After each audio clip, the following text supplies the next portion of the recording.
Bonjour. Bonjour.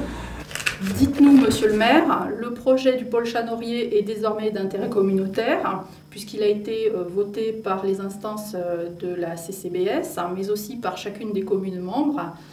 Expliquez-nous ce qui a motivé ce transfert. Ce qui a motivé ce transfert, trois raisons principales. Une raison géographique, quand nous prenons la ligne du RER, tout ce qui est au sud, que les gens soient Catoviens, Croix-Sillon ou Vésigondins, ils vont reporter leur activité sur la ville de Croissy. Pour des raisons artistiques et culturelles, car au sein de ce pôle, nous avons une bibliothèque et nous avons aussi une école de musique, et aussi pour des raisons patrimoniales, puisque cela regroupe le musée du maraîchage et le musée de l'impressionnisme, qui sont des éléments moteurs de la vie de la Boucle. D'un point de vue financier, dites-nous ce que nous apporte l'intercommunalité. Elle nous apporte une accélération de ce projet. Plutôt que de le réaliser en 2 mandats, nous allons pouvoir le réaliser en un seul mandat.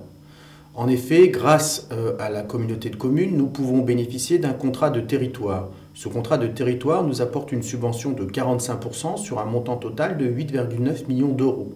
Ce qui nous donnera au final un budget de l'ordre de 8,9 millions d'euros, 4,3 millions de subventions, 1,3 million de FCTVA, et nous aurons donc à financer 3,2 millions. Ces 3,2 millions se décomposeront en 2 parties égales, d'1 662 000 qui sera un fonds de concours, c'est-à-dire du cash que nous allons donner tout de suite à la communauté de communes, et 1,6 million d'euros que nous aurons à rembourser sur notre dotation de solidarité sur les 15 ans qui viennent.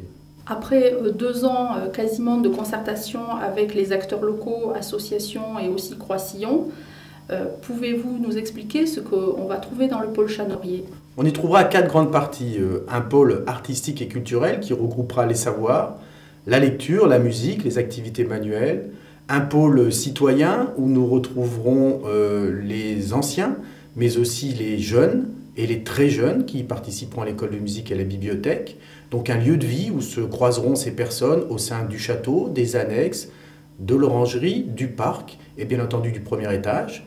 Mais aussi un pôle patrimonial où nous retrouverons, de par nos 2 musées de l'histoire locale et du maraîchage, avec les archives et l'escale fluviale pour la partie tourisme, et un pôle loisirs dans lequel, de par la diversité des associations, nous trouverons forcément l'activité qui nous intéresse. Si tout n'est pas encore figé, pouvez-vous nous indiquer quelles seront les prochaines étapes, que ce soit pour le pôle historique, donc le château, et aussi pour le nouveau bâtiment ?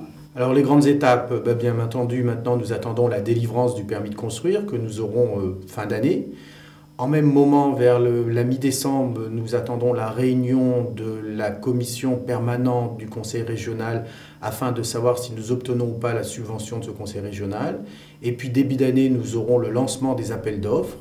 Premier coup de pioche, nous pouvons évaluer ça vers le mois d'avril 2010 et livraison du bâtiment, si tout va bien, septembre 2011. En conclusion, beaucoup de travail pour cette rentrée et puis aussi une excellente rentrée à tous les Croix-Sillons.